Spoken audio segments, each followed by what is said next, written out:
수강생 여러분 안녕하세요. 한국인의 생애와 가족 강좌를 맡은 김지영입니다.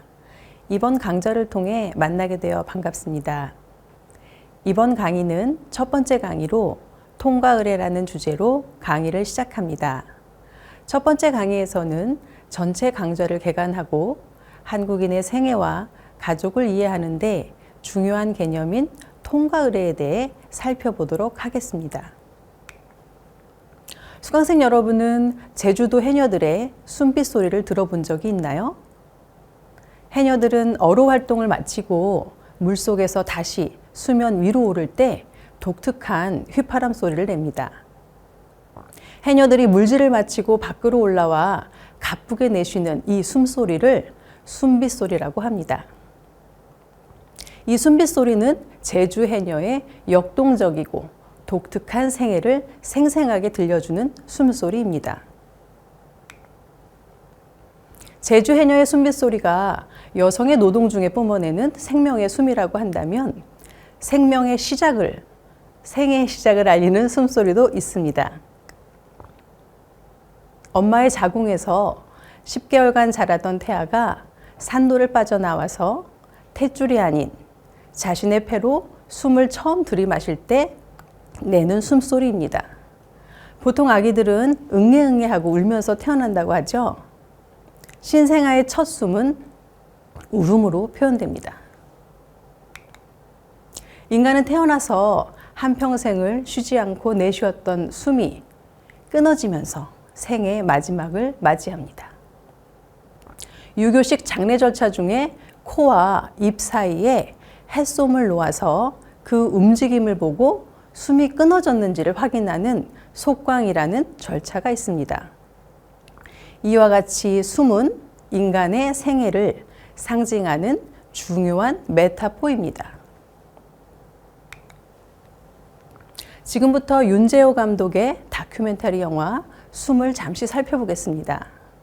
영화 숨은 2023년 전주국제영화제에서 상영된 64분 분량의 다큐멘터리입니다. 윤 감독은 2017년에 어머니가 암으로 돌아가셨습니다.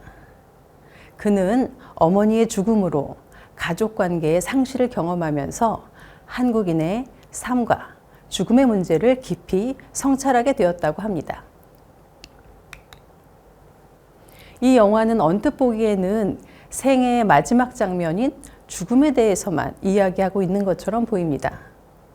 이 영화의 주요 등장인물이 장례지도사, 유품 정리사, 그리고 죽음을 코앞에 둔 폐지 줍는 할머니이기 때문입니다. 그렇지만 이 영화의 포스터를 보면 죽음에 대한 성찰을 통해 삶의 의미를 다루고 있다는 것을 알 수 있습니다. 신생아에게 입히는 조그마한 베네 저고리를 죽은 자의 시신에 입히는 커다란 수의 위에 겹쳐놓고 감독은 관객들에게 다음과 같이 질문하고 있습니다. 찾고 있나요? 삶의 의미. 하고 있나요? 죽는 준비. 포스터에 등장하는 베네 저고리나 수의는 출생과 죽음이라는 생애 위기를 통과하는 한국인의 생애를 상징합니다. 영화는 아기의 탄생과 함께 첫 숨을 들이쉬는 장면으로 시작하여 이어서 병상에 누운 노인의 숨이 끊어지는 장면으로 이어집니다.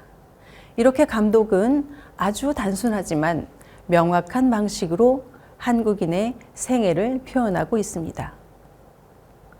삶과 죽음, 그리고 죽음 이후 남겨진 가족과 공동체의 모습을 통해 궁극적으로 삶의 의미를 탐구하고 있습니다. 이 강좌에서는 한국인의 생애가 가족이라는 공동체 안에서 어떻게 형성되고 변화해 왔는지를 함께 살펴봅니다. 이를 통해 수강생 여러분은 한국인의 생애와 가족을 사회 문화적 측면에서 총체적으로 이해하고 한국 사회와 문화에 대한 보다 깊은 통찰을 얻을 수 있을 것입니다. 다음으로 한국인의 생애와 가족 강좌에 대해서 주차별로 간략하게 소개하겠습니다. 이 강좌는 총 8주차로 구성되어 있습니다. 1주차 강의에서는 강좌 전반에 대해 소개하고 한국인의 생애와 가족을 체계적으로 이해하기 위해 통과 의례 개념과 의례적 특징에 대해 알아보도록 하겠습니다.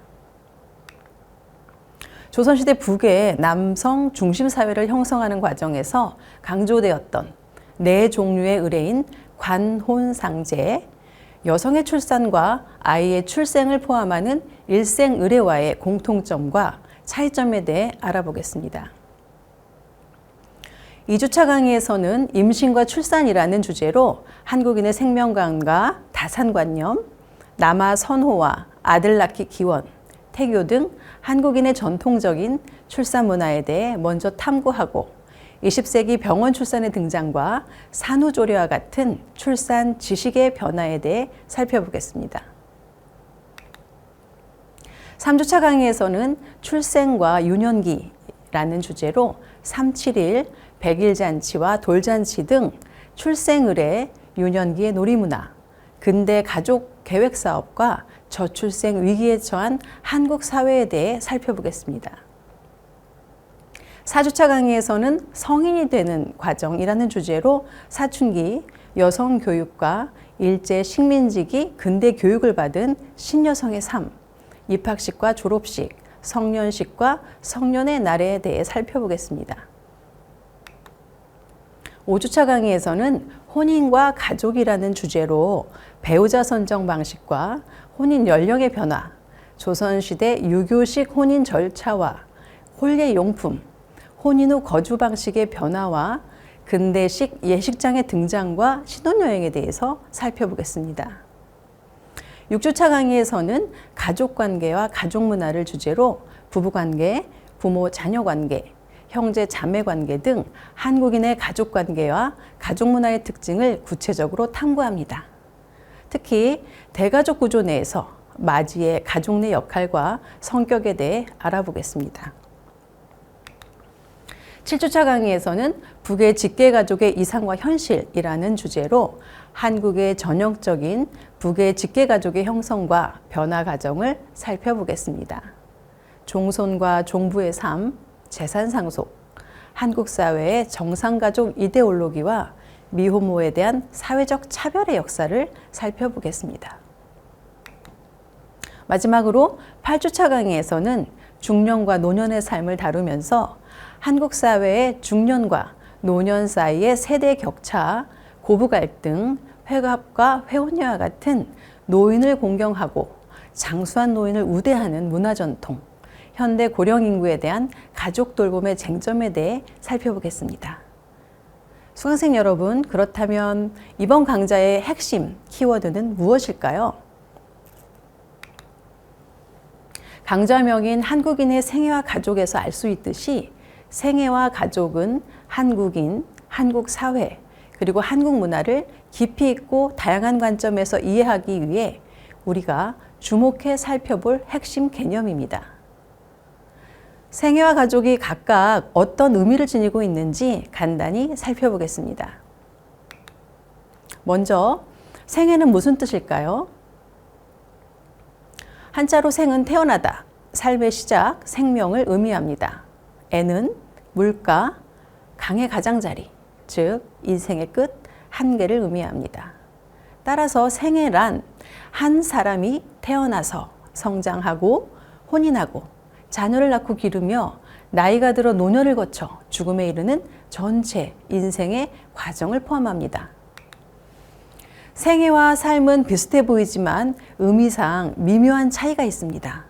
생애는 한 사람이 태어나서 죽을 때까지의 기간, 즉 출생부터 죽음까지를 시간적 관점에서 본 표현입니다. 삶은 살아가는 과정에서 겪는 구체적이고 실제적인 경험이나 모습, 혹은 생활의 질적 측면을 의미합니다. 예를 들면 청소년기가 생의 한 단계를 표시한다고 한다면 청소년의 삶은 청소년기에 청소년으로서 살아가면서 겪게 되는 구체적인 경험이라고 할 수 있습니다. 다음으로 가족에 대해 살펴보겠습니다. 가족은 집, 가와 결의 족이 합쳐진 단어입니다. 가는 가족이 함께 살아가는 공간을, 족은 혈연으로 맺어진 공동체를 뜻합니다. 보통 가는 집을 의미하는데 단순히 주거 공간만을 뜻하는 것이 아니라 함께 생활하며 서로를 지켜주는 삶의 터전을 의미합니다. 족은 기본적으로 혈연을 통해 연결된 사람들의 집단을 뜻합니다. 결국 가족은 기본적으로 혈연을 기반으로 한 사람들의 공동체이며 서로 유대감을 형성하며 함께 생활합니다. 즉 가족은 혼인, 혈연, 입양 등으로 맺어진 사회의 기본 단위이며 개인이 처음으로 사회적 관계를 맺고 삶의 방식을 배우는 중요한 공동체입니다.